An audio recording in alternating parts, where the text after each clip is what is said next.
খলিফা হারুন রশিদের জামানায় ওনার রাজ্যি বাবাজি এক শহরের বিচারক 1 মাস ধরে অসুস্থ। এখান থেকে চিঠি গেছে খলিফার কাছে, খলিফা আজকে 1 মাস ধরে বিচারক অসুস্থ, এই কারণে এলাকায় চুরি বেড়ে গেছে, অনেক খারাপ কাজ বেড়ে গেছে, মেহেরবানি করিয়া খুব তাড়াতাড়ি করে একজন বিচারক পাঠায় দিবেন। খলিফা চিঠির উত্তরে লেখছে, আগামী 1 সপ্তাহের মধ্যে তোমাদের শহরে বিচারক পৌঁছে যাবে। ঠিক 1 সপ্তাহের মাথায় একজন বিচারক ফজরের পরে বাবা বসে গেছেন, বিচার করবেন। ইসলামী আদালতে ফজরের পরে শুরু হয় বাবাজি। ফজরের পরে যখন বিচারে বসে গেলেন, বিচার করতেছেন, লোকেরা একজন বুড়ি মহিলাকে ধরে কাঠগড়ায় দাঁড় করায় দিছে। বিচারক জিজ্ঞেস করলেন, বুড়িমা কেন গো এই বুড়া বয়সে চুরি করলাম? বলল উনি গত রাত্রিতে হোটেলের মধ্যে মধু চুরি করছে, রুটি চুরি করেছে। আদালত বলে, বুড়ি কেন রে এই বুড়া বয়সে তুমি রুটি আর মধু হোটেল থেকে চুরি করেছ? বুড়িমা সত্যি কি তুমি চুরি করেছ? বুড়ি কয়, হ্যাঁ আদালত, সত্যি আমি মধু আর রুটি চুরি করেছি। কেন গো চুরি করেছ? আদালত ভয় পেয়ে গেল। বুড়ি বলে, সত্যি চুরি করেছি। হে বুড়ি কি জন্য চুরি করেছ? বুড়ি বলে, আমার নাতিপতি আছে, আমার ছেলে নাই, ছেলের বউ নাই, আমি বিদ্যা আমার ছোট্ট নাতিপতিদেরকে আজকে 3 দিন ধরে কোনো খাবার দিতে পারতেছি না, তারা ছোট্ট খিদার যন্ত্রণায় কান্না করতেছে, এই জন্য আমি বুড়ি সইতে না পেরে রাতের বেলা হোটেলে চুরি করতে ঢুকছি। আমার প্রাণের বাবাজি আদালত ভয় পেয়ে গেলেন, বললেন ঠিক আছে আজকে বিচার করব না, আগামীকাল ফজরের পরে তার বিচার করব, আজকে বিচার করব না, আগামীকাল ফজরের পরে বিচার করব।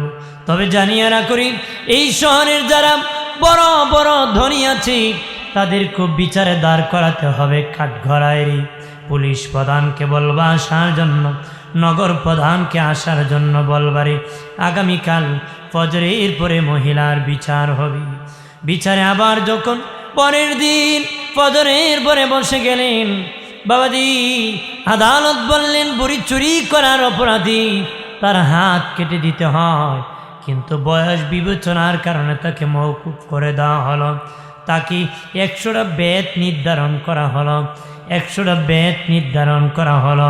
তবে ওই বেত বুড়িকেই দেওয়া হবে না, ওই শহরে যিনি ধনী, ওই শহরে যিনি নগর প্রধান খলিফা বানাইছিল রে, ওই নগর প্রধান কেন তার রাজ্যে খবর রাখে নাই কে খেয়ে আছি না খেয়ে আছে রে, এই জন্য নগর প্রধানের হাতে 20টা বেত মারা হবে।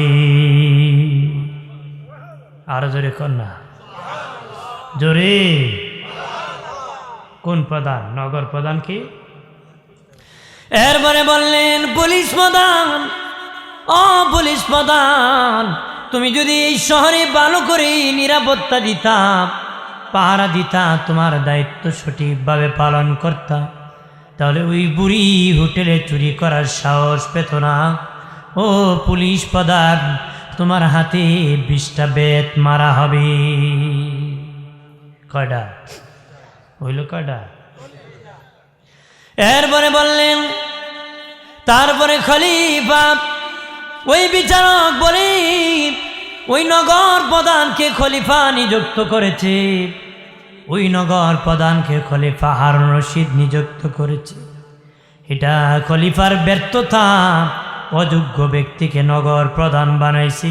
খলিফার ব্যর্থতার দায়ে খলিফার হাতে 20টা বেত মারা হবে। কেমন বিচারক রায় দিতেছে, খলিফার হাতে 20টা বেত মারা হবে, হলো 60টা।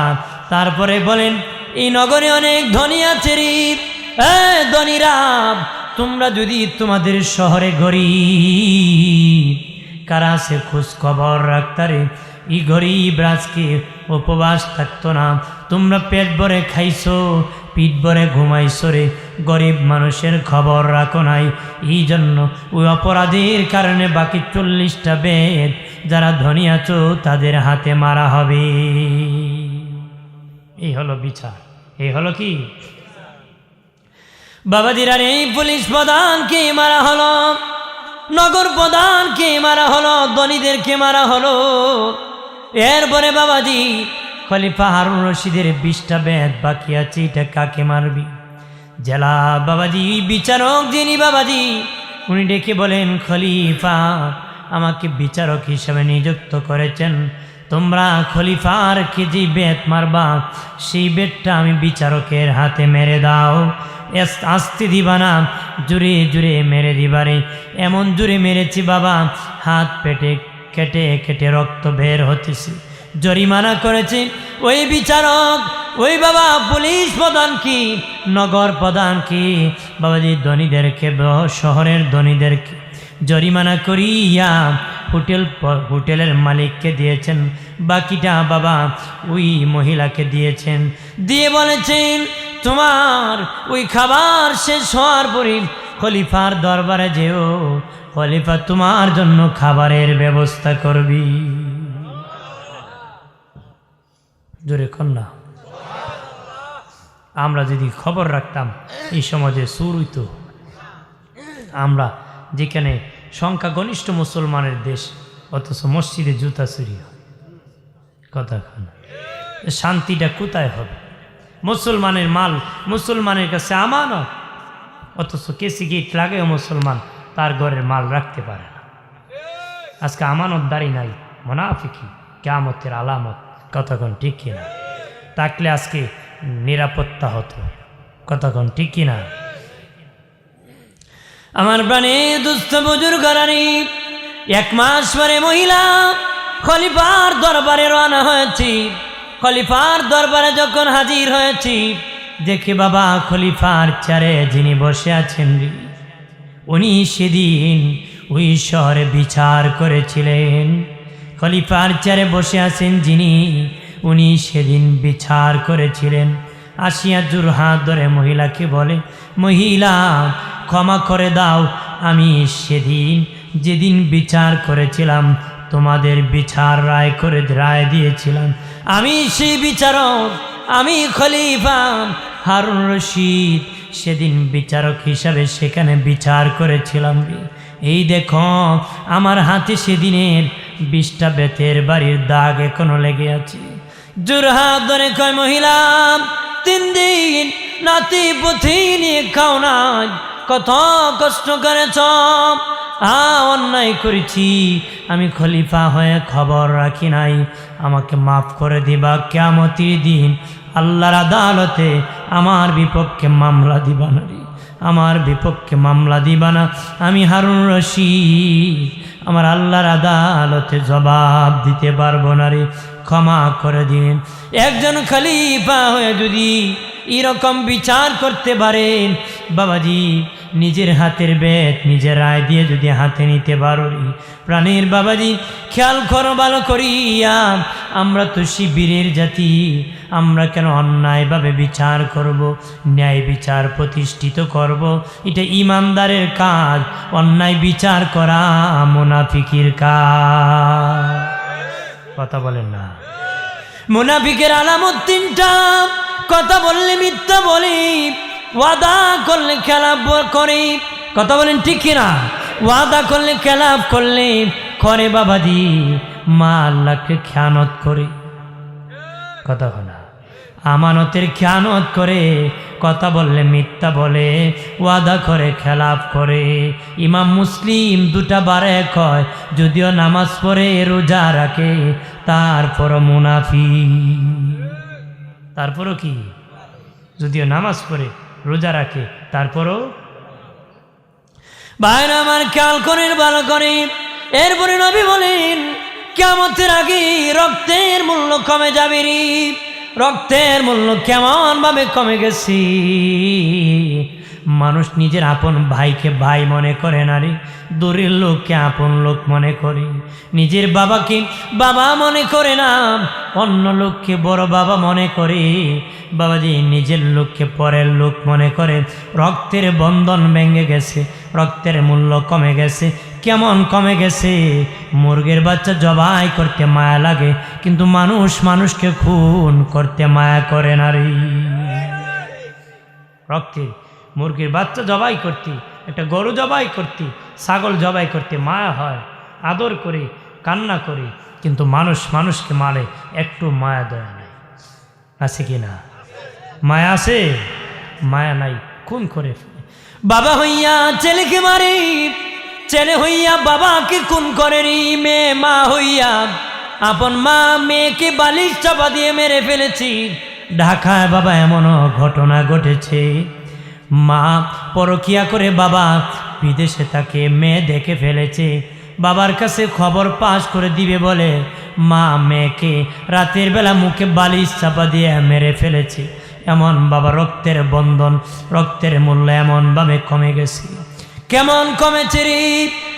ভাইয়ের কাছে রক্তের মূল্য কমে গেছে, ভাই বোনের কাছে রক্তের মূল্য কমে গেছে। আর কত কমবে? মা ও বাবা মায়ের কাছে মেয়ের রক্তের মূল্য কমে গেছে।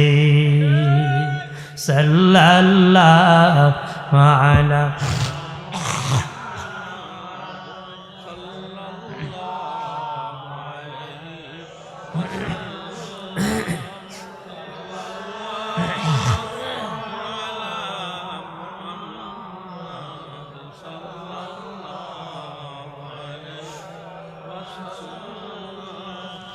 ডানে মাটি বামে মাটি, আমাটি হবে বিছানা, উপরেতে বাঁশের ছানি, আলো বাতাস লাগবে না। সাল্লাল্লাহু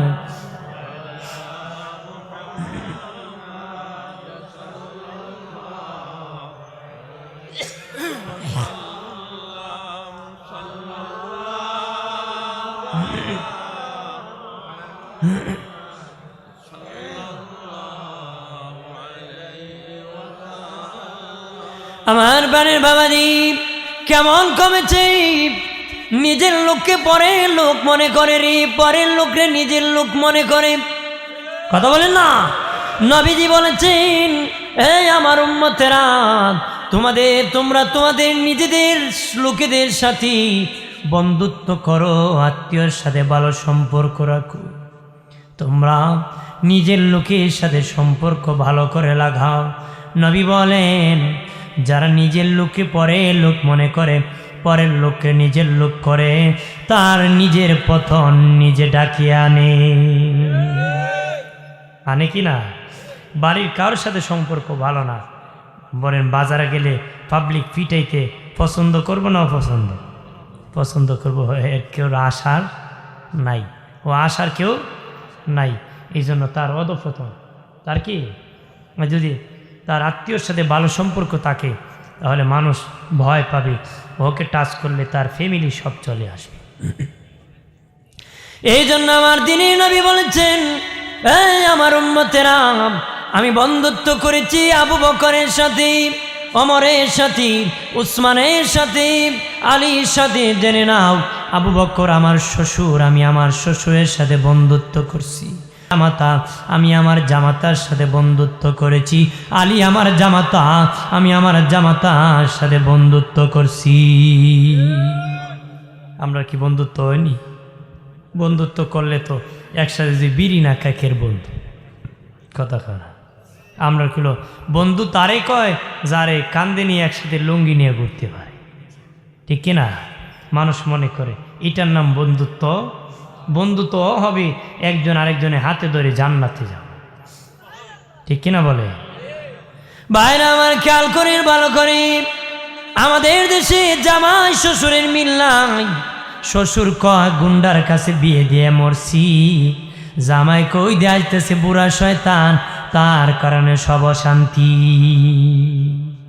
একটার কয়েকটা গুন্ডা আর একটা বুড়া শয়তান, কথা খানা, তার মিল মহব্বত ভেঙে গেছে। প্রাণের বাবাজি, আগে এক বাড়ির এক ঘরের তরকারি আরেক ঘরে খাইছি, একজনের পাঞ্জাবি আরেকজন পরছে আগের যুগে বাবা, একজনের স্যান্ডেল আরেকজন নিছে, একজনের টুপি আরেকজন নিছে। বিয়ের বাড়ি যাইবে বাইয়ের লুঙ্গি বাই পরছে, চাচাতো ভাইয়ের লুঙ্গি চাচাতো ভাই নিছে, চাচাতো ভাইয়ের পাঞ্জাবি চাচাতো ভাই নিছে রে। ও বাবাজি, এখন এই মিল নাই, এক কুয়ার পানি 3 গাম মিলে খাইছে, এখন এক টিউবওয়েলের পানি বাবার ছেলে মিলে খেতে পারে না। খেতে পারে? তাহলে মূল্য কমে গেছে। মূল্য কি? এটা কিয়ামতের আলামত। এটা কি? এটা কিয়ামতের আলামত। ও বাবাজি, খেয়াল করেন ভালোভাবে বাবাজি, প্রাণের বাবাজির এই কিয়ামতের আগে 3 দিক থেকে একটা আগুন বের হবে। আগুন 3 দিক থেকে একটা আগুন বের হবে। দুনিয়ার আগুন জ্বলতে খের কুটা লাগে, গ্যাস লাগে বাবা, কিন্তু ওই আগুন জ্বলতে কিছুই জল লাগবে না, অটোমেটিক জ্বলতে থাকবে। নবী বলেন ফিলিস্তিনের দিক খোলা থাকবে, 3 দিক থেকে আগুনটা বের হবে, এক দিক খোলা থাকবে। তামাম দুনিয়ার মানুষ কি ফজরের পর থেকে আগুন দৌড়ানো শুরু করবি। মানুষ সামনে দৌড়বি, পিছনে আগুন তারে দৌড়াবি। মানুষ কোন দিকে দৌড়াবে? ফিলিস্তিনের দিকে মানুষ দৌড়াবে। সন্ধ্যা যখন হয়ে যাবি তখন আগুনটা থেমে যাবে, তারা সেখানে ঘুমায় পড়বে। সকাল হয়ে গেলে গো আবার আগুনটা দৌড়ানো শুরু করবে। দিনে নবী বলেন ফিলিস্তিন যাওয়ার পরে আগুনটা নিভে যাবে। এরপরে অনেকে ফিলিস্তিন থেকে থাকবে, অনেকে আবার নিজ নিজ দেশে ফিরে আসবে, নিজ নিজ দেশে ফিরে আসবে। যুদ্ধ বেজে যাবে, যুদ্ধ বেজে যাবে প্রাণের বাবাজি। ও বাবাজি, ইটালির এক বেঈমান আর ফিলিস্তিনের এক মুসলমান, দুজন বাবা ঝগড়া লেগে যাবে। সেই ঝগড়া যখন লেগে যাবে, 2 জনের মধ্যে থাকবে না, 2 দেশের মধ্যে এসে যাবে। 2 দেশের মধ্যে থাকবে না, তামাম দুনিয়ায় বেজে যাবে। তামাম দুনিয়ার সব মুসলমান ফিলিস্তিনের মুসলমানের পক্ষে যাবে, তামাম দুনিয়ার সব বেঈমান ইটালির বেঈমানের পক্ষে যাবে। 3য় বিশ্বযুদ্ধ লেগে যাবে। নবীজি বলেন সেই যুদ্ধের সময় মুসলমানের অধঃপতন হবে, মুসলমান হেরে যাবে, বেঈমানরা জিতে যাবে। মুসলমান হেরে যাবে, বেঈমান জিতে যাবে। আর মুসলমান প্রকাশ্যে আজান দিতে পারবে না, নামাজ পড়তে পারবে না বাবা, ঘর থেকে ধরিয়া মেরে ফেলবে রে। আক্রমণ করবে, মহিলাদের প্রতি আক্রমণ করবে, জুলুম করবে। ওই জুলুম নির্মাণের জন্য, এই জুলুমকে শেষ করে দেওয়ার জন্য আমার আল্লাহ সুবহানাহু ওয়া তাআলা আল্লাহর বীর সিফা সালা ইমাম মাহদিকে দুনিয়ায় পাঠাবি। আর জোরে কও ইমাম মাহদি আলাইহিস সালাম পৃথিবীতে যখন আসবে, তাম দুনিয়াটা বেঈমানের কাছে থাকবে। নবী বলেন মক্কার মদিনা ছাড়া বাকি সব জায়গা বেঈমানের হাতে থাকবে। বাবাজি, ইমাম মাহদি আসার পরে গোটা দুনিয়ার বেঈমানের বিপক্ষে যুদ্ধ ঘোষণা করবি, যুদ্ধ করার হুঙ্কার দিবে। এক বেটা কেমন বীর বাহাদুর যে নিজে বাবা একাই যুদ্ধের ঘোষণা দিবে। সর্বপ্রথম ওনার সাথে আলেম উলামার দেখা হবে রে। আলেম উলামার দেখা হওয়ার পরে তারা মিটিং করবে।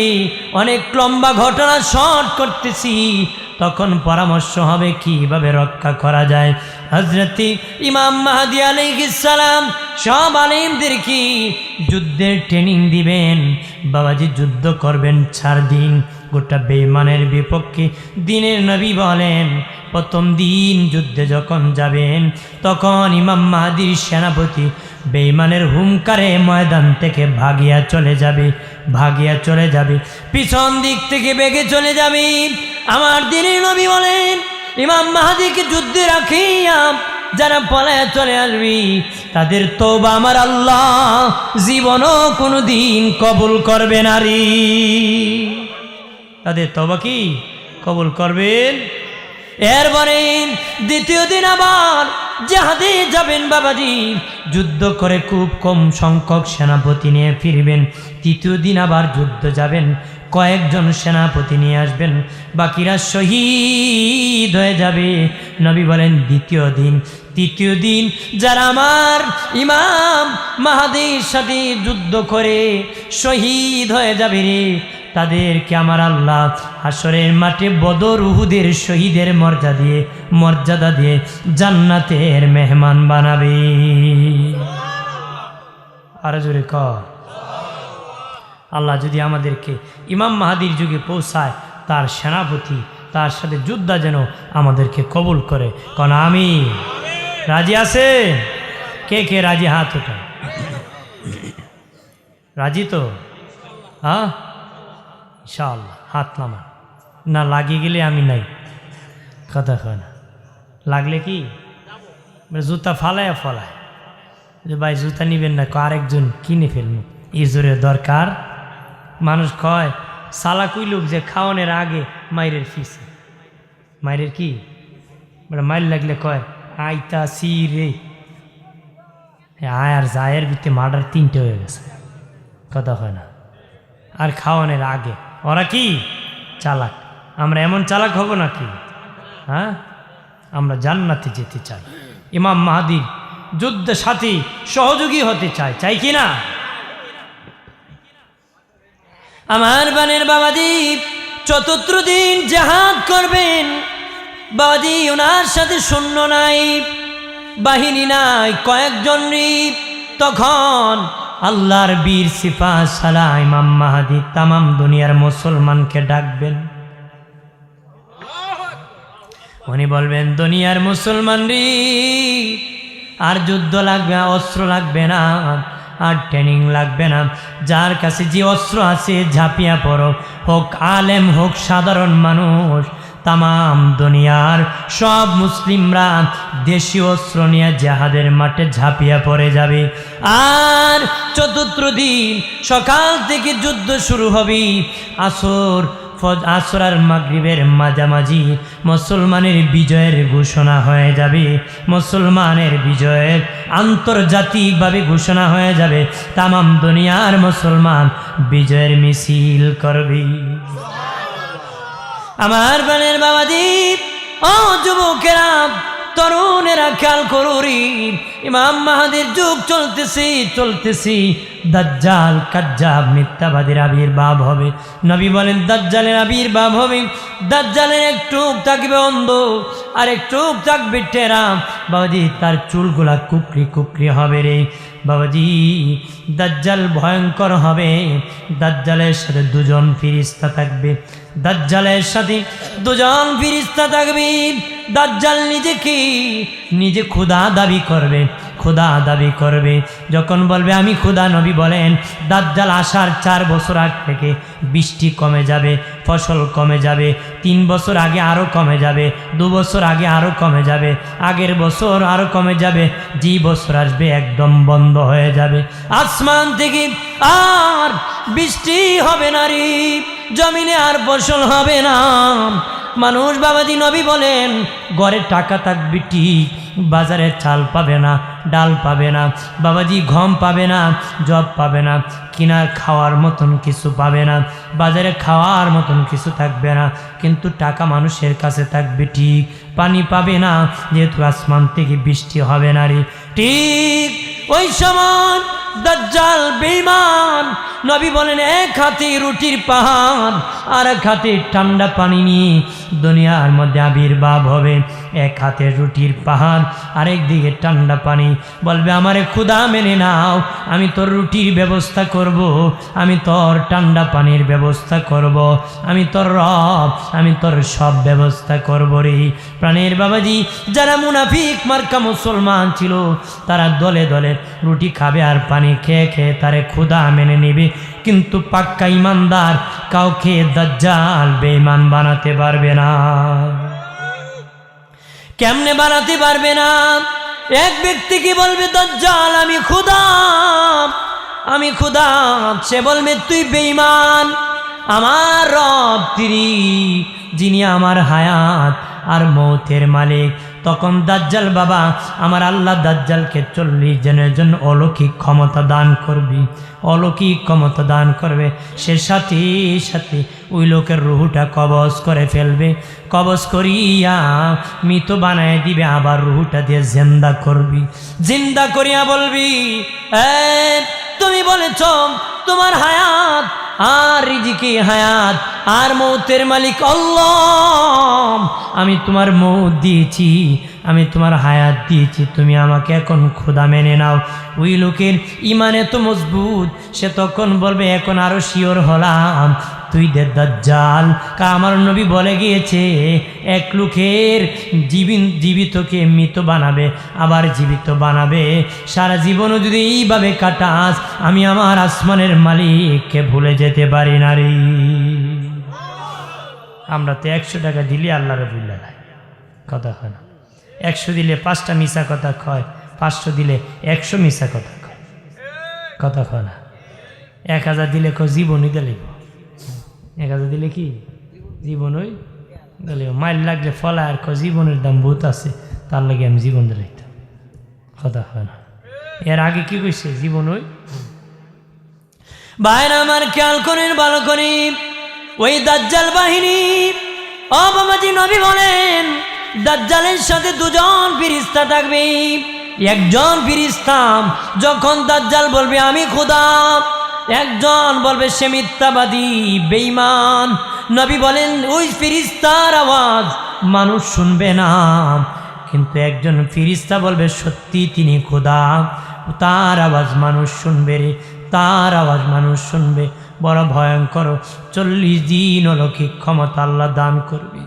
এরপরে বাবাজি আমার আল্লাহ আরেকজন ব্যক্তি আগমন করবেন, তিনি হলেন হযরত ঈসা আলাইহিস সালাম, যিনি আসমানে আছেন। আল্লাহ মানা যেমন ঈমান, রাসূল মানা তেমন ঈমান, কোরআন মানা যেমন ঈমান, কোরআন মানি ঈসা নবী আসমানে আছে এটাও মানা ঈমান, কথা কোন ঠিক কিনা? ঈসা নবী বাবাজি কিয়ামতের আগে বাবাজি পৃথিবীতে আগমন করবেন রে। হযরত ইমাম মাহদী আলাইহিস সালাম দামেস্কি জামে মসজিদের মধ্যে আসরের আজান হবে, তখন একামত দিতে চাইবে মুয়াজ্জিন, তখন বলবেন মুয়াজ্জিন থামো, আমার ভাই ঈসা আসতেছে, তারে নিয়ে আমি নামাজ পড়ব। আরো আস্তে কই, বাঙালি উল্টা, জুরি কইলে আস্তে কয়, আস্তে কইলে জুরি কোন, যদি কোন পূব দিকে যায় না, পূর্ব দিকে কি আছে আগে দেখতে হইব, কথা হয় ঠিক কিনা? ভাইরা আমার খেয়াল করেন ভালো করে, মাহদী আলাইহিস সালাম অপেক্ষা করতেছে। হযরত ঈসা নবী ফেরেশতার উপর ভর করিয়া, ফেরেশতাদের উপর ভর করে আসমান থেকে দামেস্কে নামে জামে মসজিদের মিনারায় নামবেন। নামিয়া মসজিদের মধ্যে প্রবেশ করবেন। ইমাম মাহদী বলবেন ঈসা নবী আপনি নামাজ পড়ান। ঈসা নবী বলবেন না না মাহদী, তোমার জন্য আজান হইছে, তোমার জন্য একামত হইতেছে, তুমি ইমামতি করো, আমি নামাজ পড়ব। আসরে নামাজ শেষ করার পরে এবার প্রাণীর বাবাজি ও বাবাজি ঈসা নবী বলবে মাহদী দাজ্জাল কোথায় আছে রে, দাজ্জাল কোথায় আছে রে? তখন বাবাজি দাজ্জাল দেখার জন্য নেওয়া হবে। দিনে নবী বলেন দাজ্জাল বাহিনী খায়বর পর্যন্ত দখল করে ফেলবে, তবে ওই সময় মক্কা মদিনা যেতে পারবে না। নবী বলেন মক্কা মদিনায় আল্লাহ কুদরতি গেট ফিটিং করে দিবেন, মদিনার সামনে বিশাল বড় গেট দিয়ে দিবেন, ওই গেটের পাহারাদার আমার আল্লাহ ফেরেশতাদেরকে দিয়ে দিবেন। এই কারণে দাজ্জাল বাহিনী মদিনায় প্রবেশ করতে পারবে না রে। তখন বাবাজি ঈসা নবী বলবেন, মাহদী দাজ্জাল কোথায়, চলো রে ও মাহদী। ঈসা নবীকে ইমাম মাহদী দাজ্জালের কাছে নিয়ে যাবেন। দাজ্জালের কাছে যাওয়ার পরে ঈসা নবী দাজ্জালের দিকে এইভাবে তাকাবে, লবণ যেমন পানির মধ্যে দিলে গলে যায়, দাজ্জাল তেমনি পানির মতন গলে যাবে, লবণের মতন গলে পানি হয়ে যাবে, গলে যাবে। আর নবী বলেন, দাজ্জালের সাথে 70,000 ক্যাডার বাহিনী থাকবে, দাজ্জালের সাথে 70,000 বাহিনী থাকবে। যুগের বেঈমানরা তাদের মহান নেতা দাজ্জালের অপেক্ষায় আছে, তারা কেউ তাদের নেতা দাজ্জাল আসবে।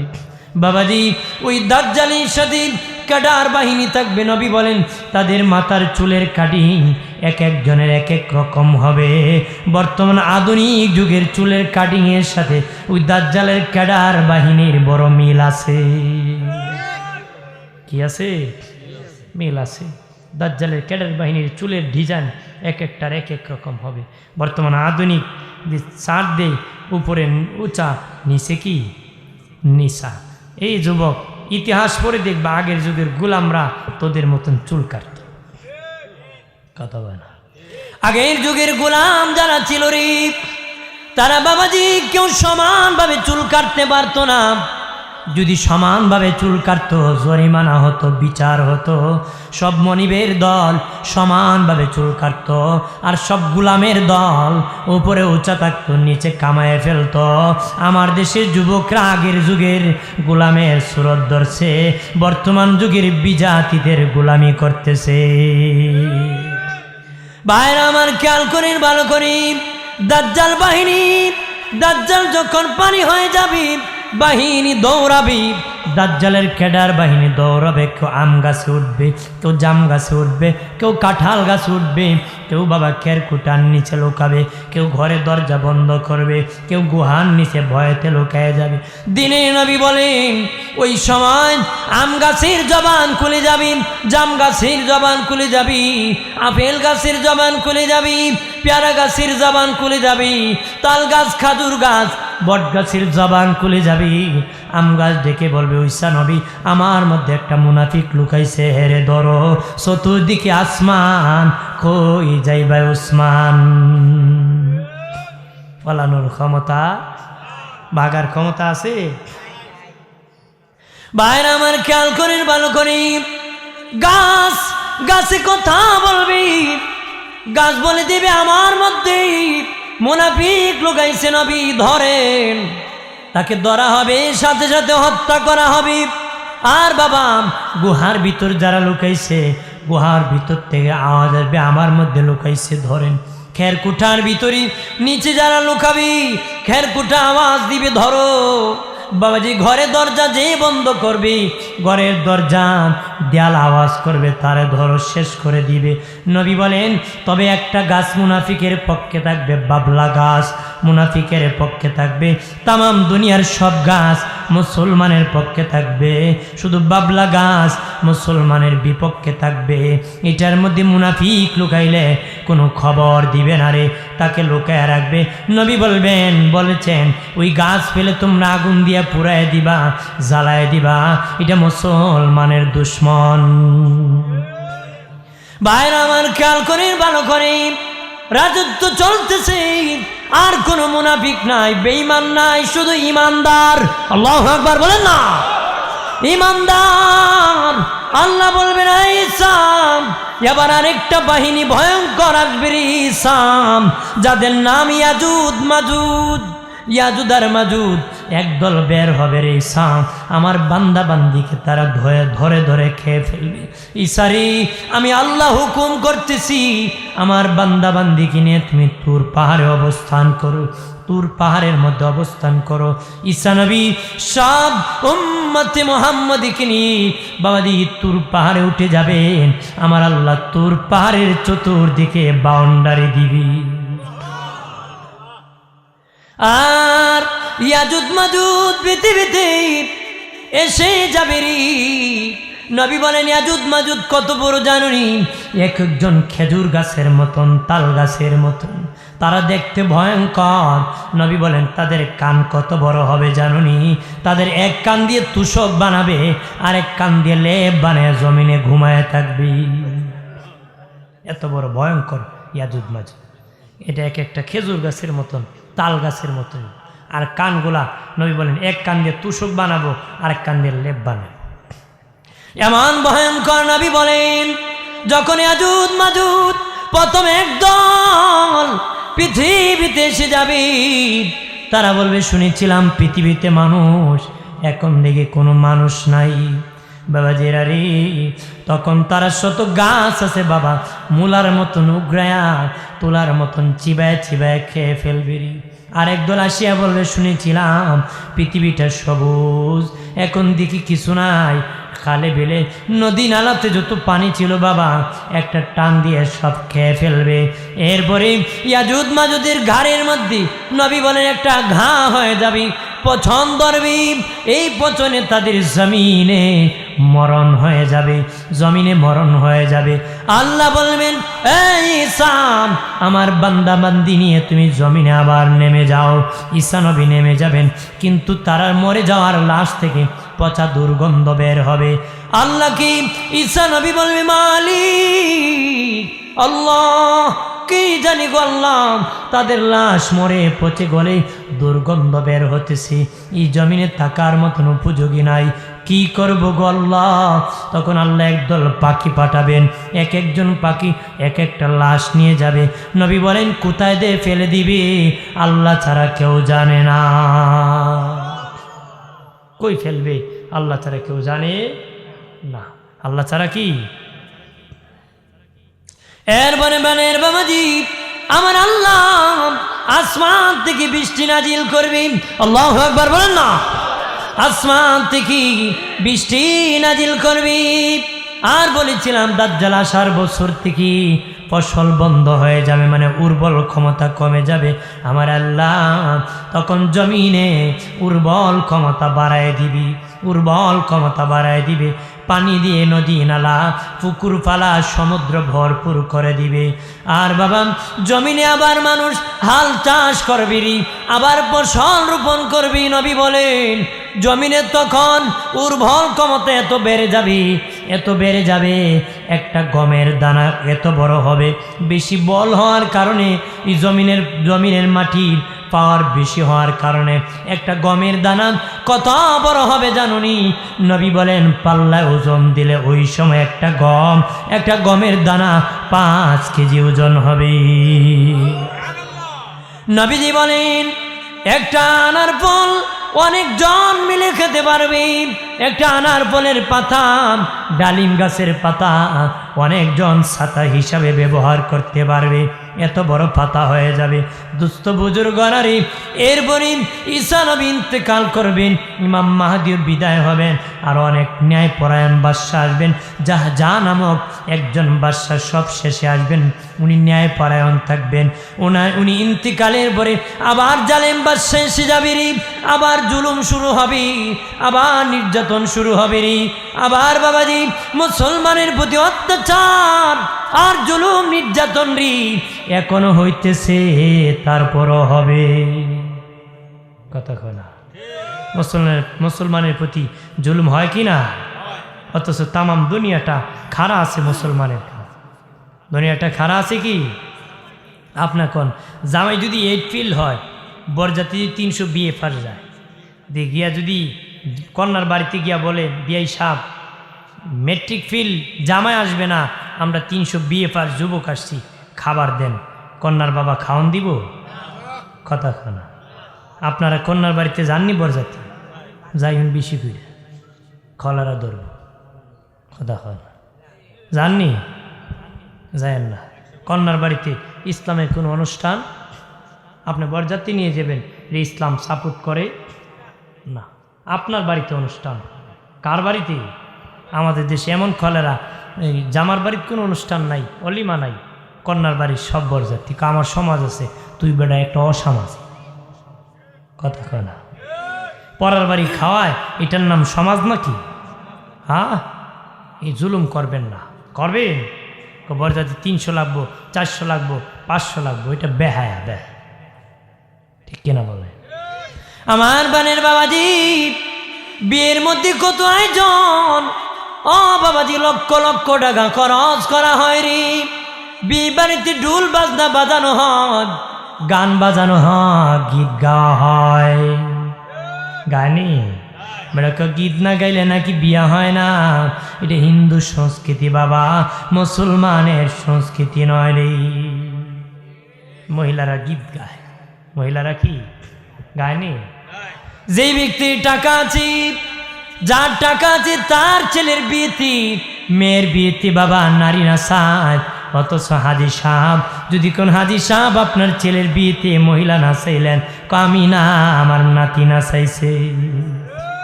কে না চাইছে? হ্যাঁ, নাতি না চাইছে। নাতি তো তোমারও না চাই, আমি দুজকে নিব। নাচতে নাচতে ট্যাং ট্যাং করে দুজকে কথা বেটা মস্ত মস্ত গান বাজাইছে, পরে নাচতে নাচতে দুজকে যাওয়া লাগবে।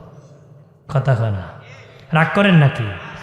রাগ করেন না ভাইরা আমার, খেয়াল করেন ভালো করে। যার টাকা আছে উলঙ্গ নারী না চায়, যার টাকা নাই বাবা 1 সপ্তাহ থেকে 2টা ডেক্স আনিয়া দুম দুম মারে। বেহায়া কোথাকার। যে মেয়ের বিয়ে হবে তার ওযু নাই, গোসল নাই, নামাজ নাই। যে দুলামিয়ার বিয়ে হবে তার ওযু নাই, গোসল নাই, নাপাকির মধ্যে বিয়ে বাবা। বিয়ের পরে তালাকের সরাসরি হয়, খালি খিলাখিলি। লক্ষ লক্ষ টাকা খরচ করে বিয়ে হয়, কিন্তু যে ইমাম সাহেব বিয়েটা পড়াই দিল বাবা, তারে হাদিয়া দেওয়ার সময় পকেটে টাডা পড়ে যায়। লাখ লাখ টাকা খরচ করছে, কিন্তু ইমামকে হাদিয়া দেওয়ার সময় কয়, হুজুর বহুত টাকা খরচ হয়েছে, এটা রাখ। ইমাম সাহেব গিয়া দেখে 200 টাকা একটা নোট ধরাই দিয়েছে। কথা কয় না, আছে কি না? রাগ করিয়েন না বাবাজি, আমার সাথে রাগ করিয়া লাভ নাই। বেটাগুড়ি যদি পারেন হাসুরের দিন আল্লাহর সামনে রাগ দেখেন। গ্রাম দেশে বলে গরম বাতি বিলাই বেজার, হক কথা হাম্মক বেজার। রাগ দেখে লাভ আছে? বিয়ের গজবে দুজকে নিয়ে যাইব। কথা বলেন ঠিক কিনা? নবীজি বলেন গান হলো শয়তানের মন্ত্র, গান হলো শয়তানের মন্ত্র, বাজনা হলো দাজ্জালের হাতিয়ার। নবী বলেন গান হলো শয়তানের মন্ত্র, বাজনা হলো দাজ্জালের হাতিয়ার। নবী বলেন যে গান শুনিয়া তার কানকে ভরবে, হাসরের দিন রুহানিয়াতের আওয়াজ শুনতে পাবে না, হাটকাল হয়ে যাবে, জাহান্নামী হয়ে যাবে। একটু চিল্লায় বলে নাউজুবিল্লাহ। ভাইরা আমার খেয়াল করেন ভালো করে বাবাজি। বলে সমাপ্তি করব, গুসা করিয়েন না, রাগ করিয়েন না বাবাজি, রাগ করার দরকার নাই। রেগে গেলে আমারও কোনো প্রয়োজন নাই, আমার অসুবিধা নাই। আমি আজকে এসেছি, কিয়ামত পর্যন্ত যদি আমার কিয়ামত পর্যন্ত না আসি অসুবিধা নাই, আমার আল্লাহর জমিনের অভাব নাই। আল্লাহর জমিনের অভাব আছে? আল্লাহ যদি না খাওয়ায় তামাম দুনিয়া ঘুরেও খাওয়ান পাওয়া, আর যদি খাওয়ায় ঘরের ভিতর বসলো পাখির মাধ্যমে খাওয়ারের ব্যবস্থা আল্লাহ করে। সব আল্লাহ কেন? বাইরে আমার খেয়াল করেন ভালো করে, আমার আল্লাহ 40 দিন পরিমাণ লম্বা একটা রাত করবেন। হঠাৎ করে বিকাল বেলা বাবাজি পশ্চিম দিকে সূর্য ডুবে যাবে, কিন্তু দেখবে আর সকাল হবে না, সকাল হবে না। গরুর বাছুর কান্না করবে, ছাগল কান্না করবে, মানুষ কান্না করবে, কি হলো রে, রাত্রি পোহাইতেছে না রে। 40 দিন পরিমাণ এক রাত হয়ে যাবে। 40 দিন পরে হঠাৎ করে দেখবি দিন হয়ে গেছে, সূর্য উঠে গেছে। পূর্ব দিকে নয়, পশ্চিম দিকে সূর্য উদিত হয়ে যাবে। ওইটা কিয়ামতের 60 বছর আগে পশ্চিম দিকে সূর্য উদিত হবে। কিয়ামতের 60 বছর আগে পশ্চিম দিকে সূর্য উদিত হবে রে। এরপরে বাবাজি, এরপরে আর তওবা কবুল হবে না। কোনো বেঈমান কালেমা বললেন মুসলিম হবে না, কোনো বেঈমান কাফির কালেমা বললেন মুসলিম হবে না। কেন জানোনি? কারণ সেদিন প্রমাণ হয়ে যাবে। আমরা বিশ্বাস করেছি কিয়ামতের আগে পশ্চিম দিকে সূর্য উঠবে, এটা ঈমান। সেদিন দেখবে যারা হবে প্রমাণ, এই জন্য আর হবে না ঈমান, আর হবে না ঈমান। বাবাজি, তখন বাবা মানুষ দ্রুত কালেমা পড়বে কিন্তু মুসলিম হবে না, আর ইমানদার হবে না। আল্লাহ বারেন তাআলা একটা সুগন্ধযুক্ত বাতাস ছেড়ে দিবেন, ওই বাতাস মানুষের নাকে লেগে যাবে।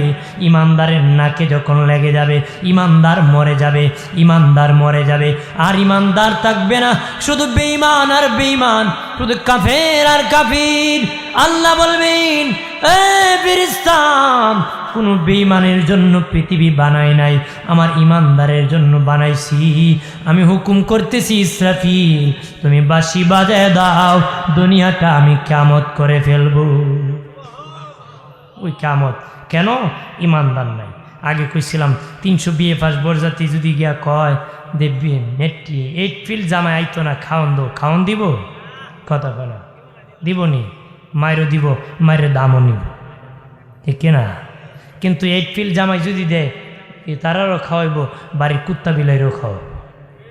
মাতেন না, কথা বলেন না, কি করব? শুধু 300 বিয়ে পাস খাবে না, বাড়ির কুত্তা বিলাইও। কিন্তু কুকুর যখন জামাইরে দেখে কয় ভূ, কথা হয় না, কয় কি না?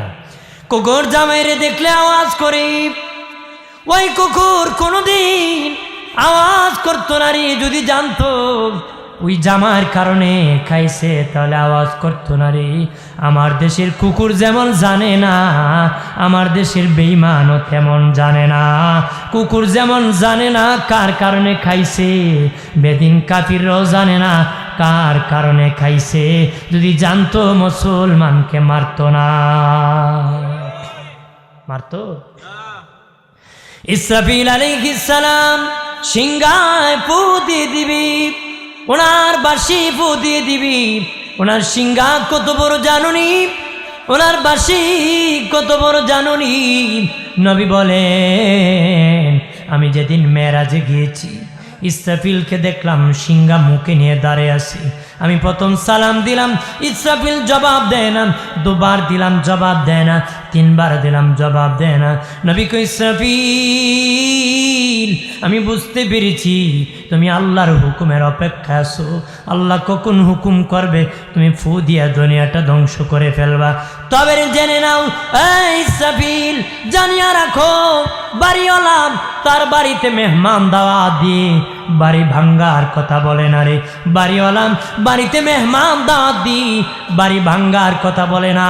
আমি কিন্তু আল্লাহর বাড়ির মেহমান, আমাকে আল্লাহ দাওয়াত করেছে, আজকে তোমাকে বাড়ি ভাঙ্গার কথা আল্লাহ হুকুম করবে না। আল্লাহুম্মা সাল্লি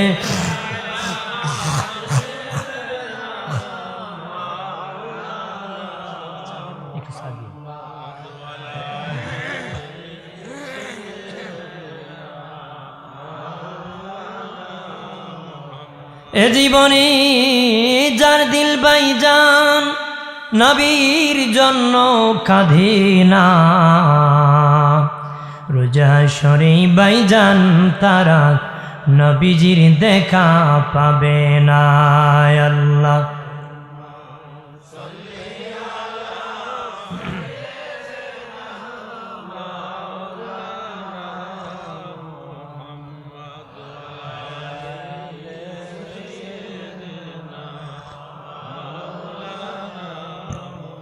এ ধরাতে সে নবী না দেখিলেন বাবার মুখ, 6 বছরের কালে নবী হারাইলেন মায়ের বুক। আল্লাহ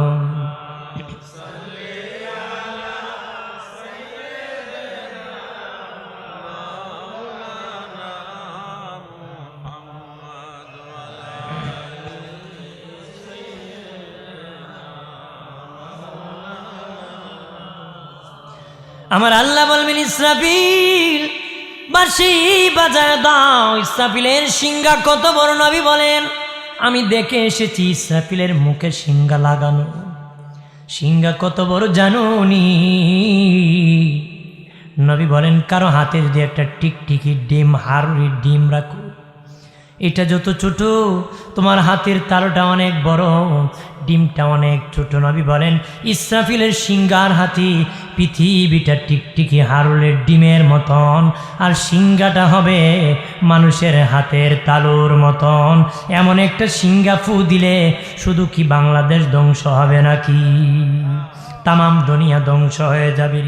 আর মানে ইসরাফিল বাসি দামাত তুরি, এই জমিনের পাহাড় উড়ে যাবে, গাছ উড়ে যাবে, বাড়িঘর উড়ে যাবে, মানুষ দৌড়াদৌড়ি করবে, মানুষ দৌড়াদৌড়ি করবে।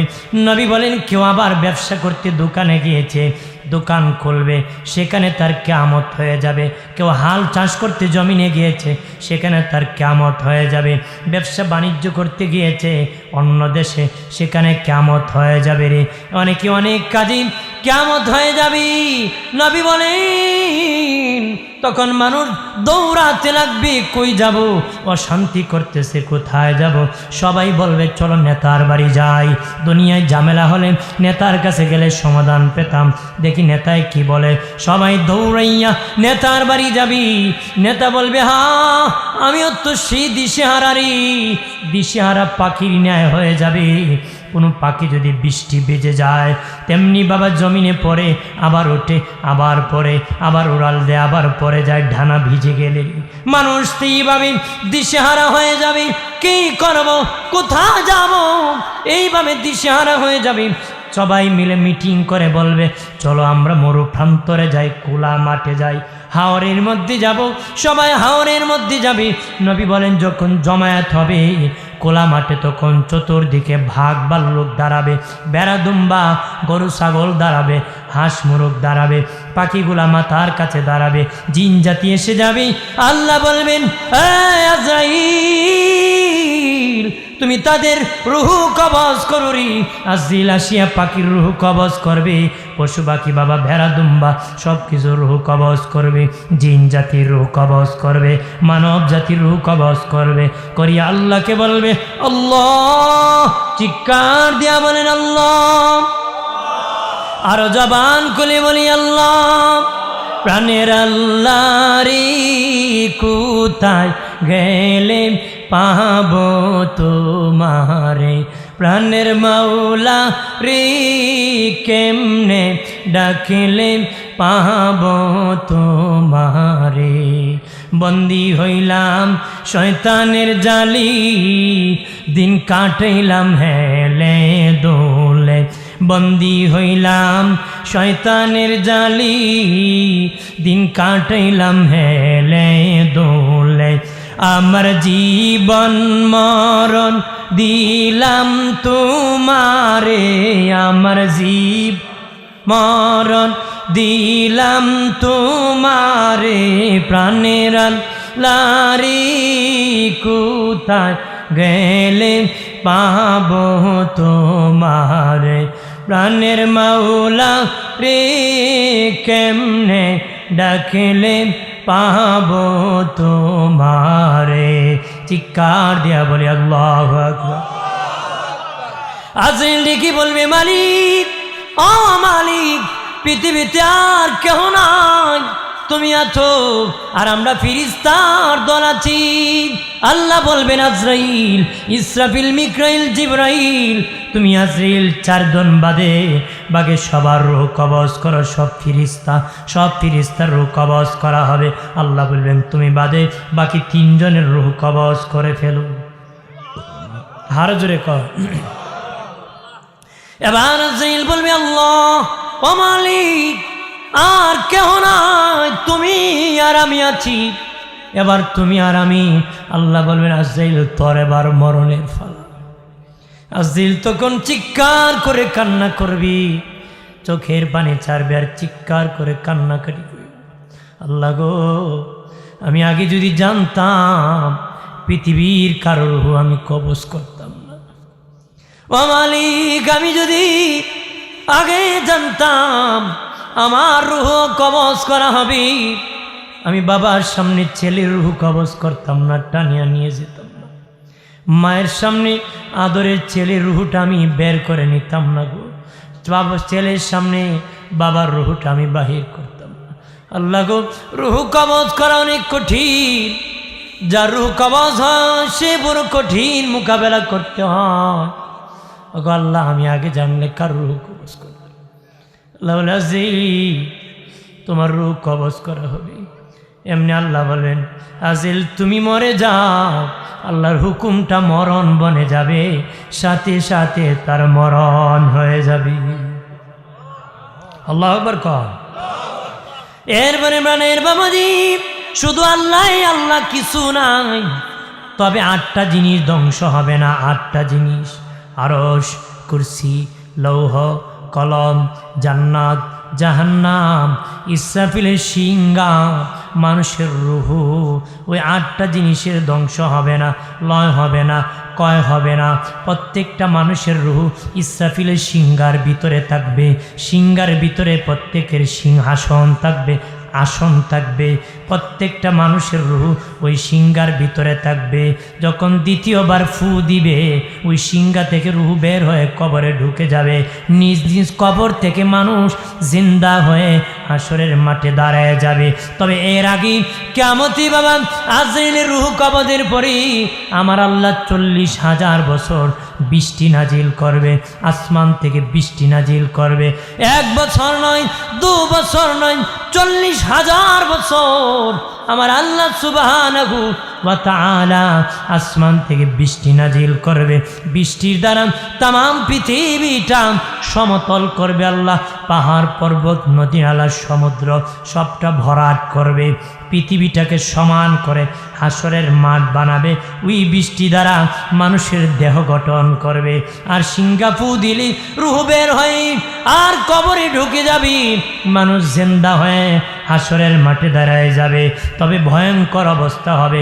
কারো হাত কেটে দেওয়া হবে, কারো পা কেটে দেওয়া হবে, কারো জিহ্বা কেটে দেওয়া হবে, কারো গর্দান জবাই করে গলা জবাই করে দেওয়া হবে, কারো পচা গন্ধ বের হবে, কারো আবার বাবাজি ভুঁড়ি ঝুলে যাবে হাসরের মাটি, হেসড়ে যাবি, মুখ থেকে আগুন জ্বরবি, মুখ থেকে রক্ত জ্বরবি। হাইওয়ান জানোয়ারের সুরত আবার কেউ হয়ে যাবে, কেউ আবার যক্কা রোগী হবে, কুষ্ঠ রোগী হবে, কেউ আগুনে ভরপুর হবে, বাহ্যিক চোখে অন্তর চোখে বাহ্যিক চোখে অন্ধ হবে রে। কেউ আবার বাবা দাঁত মহিষের সিংহের মতন হবে, টুটগুলা পাহাড়ের মতন হবে। কেউ আবার বাবাজি পা আকাশে থাকবি, মাথা নিচের দিকে থাকবি রে। ওইগুলা হলো নাফরমান, গুনাহগার, গুনাহগার, নাফরমান। এক একজন এক এক গুনাহ করেছে, এক একটার এক একটা এক সিস্টেমে আযাবে দাঁড়ায় যাবে। এমন ভয়ঙ্কর বাবাজি কিয়ামতের মাঠ, হাসরের মাঠে দাঁড়াবে রে। ভয়ঙ্কর অবস্থা, দলে দলে কাতারে কাতারে দাঁড়াবে বাবা। তবে বাবাজি কারো পরনে বস্ত্র থাকবে না, কারো পরনে বস্ত্র, কারো কাপড় থাকবে না, সকলে উলঙ্গ দাঁড়াবে। আম্মাজান আয়েশা বলেন, নবীজি আমি আয়েশার বড় শরম লাগতেছি, আমি আয়েশা কেমনে দাঁড়াবো? নবী কয়, আয়েশা তুমি লজ্জা বোধ করিও না, শরমায়ও না, শরম পেও না রে আয়েশা। সেদিন কেউ কারো দিকে তাকাইবার সময় পাবে না। মা আয়েশা বলেন, নবীজি ও আমার নবী, যেদিন সবাই উলঙ্গ দাঁড়াবে, আপনি রাসূলুল্লাহ নাকি উলঙ্গ দাঁড়াবে? নবী বলেন, না না না আয়েশা রে, যেদিন সবাই কাপড়বিহীন দাঁড়াবে, বস্ত্র ছাড়া দাঁড়াবে, একমাত্র আমি রাসূলুল্লাহ কাপড় পরে দাঁড়াবো। মা আয়েশা বলেন, নবীজি কি পরে দাঁড়াবেন? নবী কয়, আয়েশা রে আমি হায়াতুন নবী, আমার কাফনের কাফন কারা হায়াতের কাপড়। ইসরাফিল বাঁশি বাজালে আমার কাফনের কাপড় পরে আমি দাঁড়ায় যাব। কত কাতার হবে? আম্মাজান আয়েশা বলেন, নবীজি হাসরের মাঠে মানুষ কত কাতার হবে গো নবী? নবী বলেন 120 কাতার হবে। আম্মাজান বলেন, নবী আপনার উম্মত কত কাতার হবে? নবী কয়, আয়েশা আমার উম্মত 81 কাতার হবে। যার যত দল বিরো তার পাওয়ার বড়, আর তত কি আমরা একাই হব 80 কাতার, সবাই মিললেই 40 কাতার। সুবহানাল্লাহ। এই জন্য নবী বলেছেন তোমরা ওই পরিবারে বিয়ে করো যেই পরিবারে বিয়ে করলে ছেলে মেয়ে বেশি হয়। সুবহানাল্লাহ কন্যা। অর্থাৎ ওই পরিবারে ছেলে মেয়ে বেশি, ওই পরিবারে বিয়ে করো। যদি করতে পারো তোদেরও ছেলে সন্তান বেশি হবে, তোদের বাচ্চা বেশি হলে আমার উম্মত বেশি হবে রে। কিয়ামতের দিন আমি বেশি সম্মানিত হব। আমরা করিনি বিয়া, বেড়া কুজে একলা মেয়ে খার আছে, শহর বাসা আছে, যদি লাগিয়া যায় বেটা বাসার মালিক হইত কথা হয় না। বিয়ার পরে বাসায় ঘর জামাই গেছে, মনে করেন কুল্লা রেখে দিছে, কথা হয় না। বেড়া নড়তে পারে না, শর্ত পারে না, কইবেতে মামলা দিমু 14 গোষ্ঠী জেল খাটে, পরে আর ফাতিল মাঝে আর গসায় আর কি করব, কথা এখন ঠিক কিনা। তো হ্যাঁ শ্বশুর তো কষ্ট করে একটা নিয়েছিল, হের ঘরে একটা হয় না, কথা হয় না ঠিক কিনা। যুক্তি দেখায় কি খাওয়াইব, কি কয় কি খাওয়াবে। আপনার বলেন 10 সন্তান যারা ছিল আগে, ওই ব্যক্তি কি খাওয়াইছিল, না খাওয়াই মরছিল। জানিয়া রাখেন দিনের নবী বলেন একটা মানুষকে পৃথিবীতে পাঠানোর 40 বছর আগে আমার আল্লাহ তার রিজিকের বাজেট দেয়। তার রিজিকের বাজেট পৃথিবীতে আমি আসার 40 বছর আগে আমার আল্লাহ আমার বাজেট দিছে। আল্লাহু আলিউল্লাযিনা আমানু। মুসলমানের উকিল কে? আমাদের গার্জেন কে? আল্লাহ। আল্লাহ যদি আমার গার্জেন হয় তা আমার কি রিজিকের অভাব আছে? কথা কয় না, কয় খাওয়াইব কি, মানুষ বানাইব, কি বানাইব। এক বেটা 10 সন্তান শিক্ষিত বানাইছে, আরেক বেটা শিক্ষিত লোক মানুষ বানানোর জন্য একটা নিছে, এটা বাবা কুর হয়ে গেছে। আছে কি না? নিজের টাকা দিয়ে জেলবন্দি করতে হবে, নেশাগ্রস্ত ছেলেকে। তাহলে হেদায়েতের মালিককে, মানুষ বানানোর মালিককে তুমি বানাতে পারবা না বাবা, বানাতে পারবা? রিজিক বাড়ছে না কমছে? আগে বিয়ে বাড়িতে শুনছি এক মুরগি জবাই করে বিয়ে হইতো, আগের যুগে আমি দাদাদের মুখে শুনছি। এখন মুরগি হয়, খাসি হয়, গরু হয়, কোয়েল ফাঁকি হয়, দোয়েল ফাঁকি হয়, তো কত ঘোড়ার ডিম দেয়। কতখানি বিয়ে আমি ওইটা খাই না ওইটা খাই না, পরে সবই খায়, বর্তন লিয়ে ভাগ্যা যায়। কতক্ষণ আছে না, গরুর গুছ খাই না ওইটা খাই না, সবই খায়। খাইতে বাঙালি খাওয়ালে ফাগল, কতক্ষণ না। কারণ সলা তো একটা আসি লাগায়, হ্যাঁ দুনিয়ার সালার তালা আছে, তো তালা আছে, আমার আপনার সালার কি তলা আছে নাকি? হ্যাঁ ওই দিন এটার তলা আছে, এখানটা আনতে পারবো, এটা এদিকে আইব, কিন্তু আমারটা এদিকে দিবেন, এদিকে আয় না, এটা ওইদিকে যায়। কথা না, আমি নাম দিয়েছি তুই সিদ্রিওয়ালা সালাম, এমন দারুণ সালাম মানে না তালি, বিকালে ভরি সকালে খালি, সকালে ভরি দুপুরে খালি, দুপুরে ভরি বিকালে খালি, যত ভরবেন সালা আরো কয় খাইতো, কিয়ামত পর্যন্ত খালি খাইতুই কয়, কথা কয় না।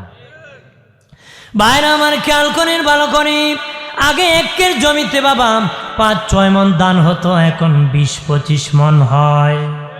তাহলে রিজিক বাড়ছে, রিজিকের মালিক আল্লাহ।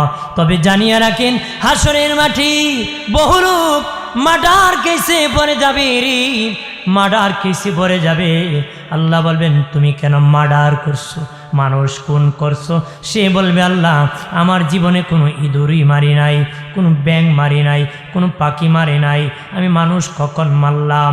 তখন আল্লাহ বলবেন তোমার উপর মানুষ মারার মামলা আছে। তখন বাবা দাঁড়ায় যাবে এক দল, কয়েকজন, তোমার যতজন আসার কথা ছিল রে তারা কারাম?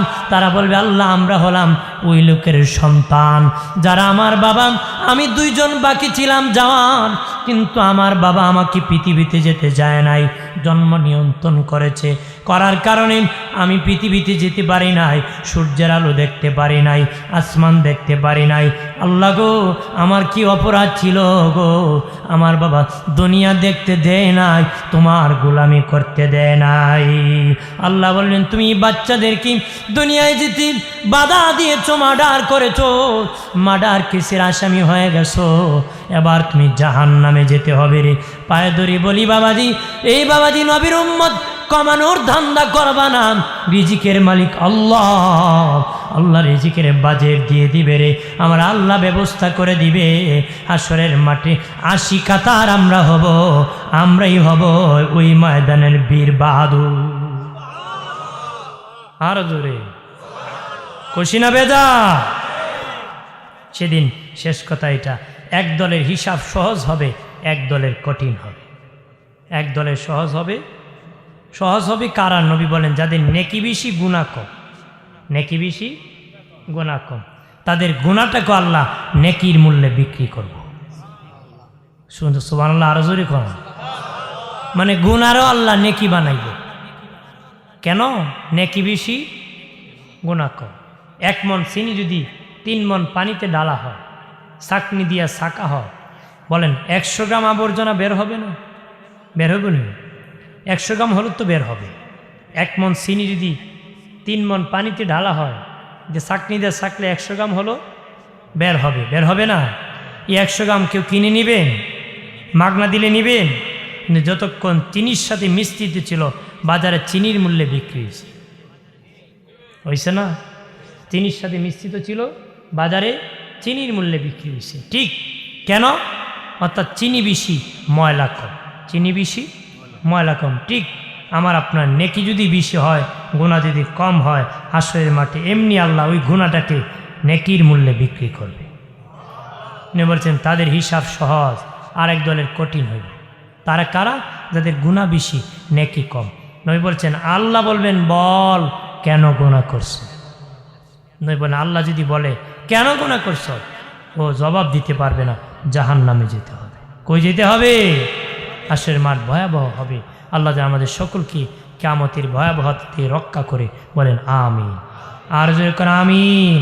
এটা মাদ্রাসা আল্লাহ কারুর রহমান আল্লামাল কোরআন খলাকাল ইনসান, দয়াল আল্লাহ কোরআন শিখাইয়া মানুষ বানাইছে। সুবহানাল্লাহ কন্যা। আল্লাহ বলতে পারতো দয়াল আল্লাহ মানুষ বানাইয়া কোরআন শিখাইছে। আর রহমান খলাকাল ইনসান আল্লামাল কোরআন কইতে পারত। আল্লাহ না কইছে আর রহমান আল্লামাল কোরআন খলাকাল ইনসান। আল্লাহ কইছে দয়াল আল্লাহ কোরআন শিখাইয়া মানুষ বানাইছে। অথচ আমি আগে শিক্ষা পড়ে, কিন্তু আল্লাহ বলার ভঙ্গিতে বুঝাইছে শিক্ষা আগে, জন্ম পরে। জন্ম কি পরে? কিন্তু ব্যাখ্যা তাফসীর আল্লাহ বলেছেন না, জন্ম আগেই হয়েছে, কিন্তু মানুষ 2 প্রকার। মানুষ কয় প্রকার? 1 প্রকার জন্মগত মানুষ, আর 1 প্রকার গুণগত মানুষ। গুণগত কারা? যারা কোরআনের পথমত মেনেছে, কোরআনকে ভালোবেসেছে, তারা হলো গুণওয়ালা। ওরা কি আল্লাহ মানুষ কইছে, অর্থাৎ কোরআন শিখাইয়া মানুষ বানাইছে। আর কোনো মানুষের জন্য দোজক নাই। কোন মানুষের জন্য কি? কোরআন না মানলে দোজকে যেতে হবে। কোরআন না মানলে কি? দোজকে। কোরআনের প্রথম সূরা কিন্তু সূরা বাকারা, গাবিন নামে, গরুর নামে। শেষের সূরা কি? সূরা নাস, ইনসান, মানুষের নামে। তার মানে আল্লাহ বুঝাইছি কোরআনে ঢুকার আগে তুমি গরু, তুমি কি কোরআনে ঢুকবা, পরিপূর্ণ মানিয়া বের হলে তুমি ইনসান, মানুষ। আবার মধ্যখানে থামলে হবে না। আপনি একটু আগে বের হয়ে যাবেন, মানুষ হতে পারবেন না, পুরাটা মাইনে বের হতে হবে। ইমাম বুখারী কিন্তু প্রথম হাদিস নিয়তের হাদিস আনছেন, শেষের হাদিস আমলের হাদিস আনছেন। উনিও বুঝাইছে নিয়ত যার ঠিক, আমল তার ঠিক। এই জন্য প্রথম টানছে নিয়তের, শেষের টানছে কি? আমলের। যার নিয়ত ঠিক তার আমল ঠিক। সুবহানাল্লাহ। আজ সেই মাদ্রাসার সাথে সম্পর্ক লাগাবেন। যদি লাগাতে পারেন, এই মাদ্রাসা হাসরের মাঠে কিস্তি হবে, নৌকা হবে, আপনাকে জান্নাতে পৌঁছায় দিবে। আর জোরে কর। হাসরের মাটি কিন্তু মসজিদে উঠবো, মাদ্রাসা উঠবো। নয় বলেছেন মসজিদ মাদ্রাসা তর্ক লাগবে, তর্ক ঝগড়া লেগে যাবে। মাদ্রাসা করবো আমি আগে বেহেস্তে দেব, মসজিদ করবো না আমি আগে যাই। তখন যুক্তি দেখাইব। মাদ্রাসা করবো, মসজিদ করবো আমি আল্লাহর ঘর, আমি আগে যাব। মাদ্রাসা করবো তুমি তো আল্লাহর ঘর, মানুষ জানতো না, আমার কাছ থেকে শিখছে, এজন্য আমি আগে যাই।